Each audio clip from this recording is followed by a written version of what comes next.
I have some dear friends who recently have moved, and it was the third move in the last 10 years.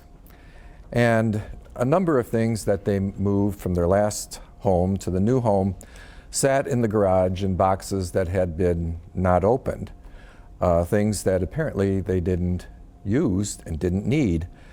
And so before they made the next move, they decided to go through all these things and leave or throw away what was not needed.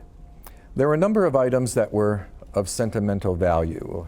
The man's old a Marine uniform, to which he couldn't fit into anymore, but it had great value to him. His wife had a number of things that she saved from their children, things that they had made in school, old toys and things like that, all had sentimental value. Some things they were able to throw away, and some things they were not.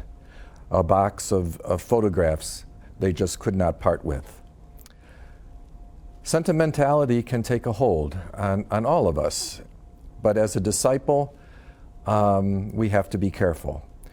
We hear in the gospel that Jesus does not present a message at all or a call at all that can be taken as sentimentality, and he never softens his message about what it takes to be a disciple. The way he offers is not a path paved with sentimentality. The road always leads on, and one never needs to look back or shouldn't look back. It is this discipline of walking on, not looking back, proclaiming the gospel that he requires. In the gospel, we hear that Jesus is always moving. He's always moving on from one village to another. And the call of Jesus, I think, teaches us that our relation to the world can be built on what is not true, what is an illusion, what we think we want, what we think is true.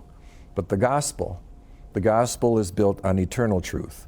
And the gospel gives us a blueprint upon which to build our lives with the Lord and with one another. And the words of the gospel sometimes are difficult to hear. I'm sure it was difficult for the disciples to hear what Jesus had to say to them, as we heard in today's gospel. But many things that call us forward and out of ourselves are difficult to hear. When a parent tells a child that his or her behavior is not acceptable, that is hard to hear, but necessary. When a friend tells another friend that his behavior is unacceptable, that is hard to hear. When you are told by a supervisor that your work must improve, that's also hard to hear. And when we hear the gospel telling us that our life does not reflect Jesus' message of forgiveness and peace, that is hard to hear, but so very necessary if we are to live the life God has meant us to have, eternal life with him.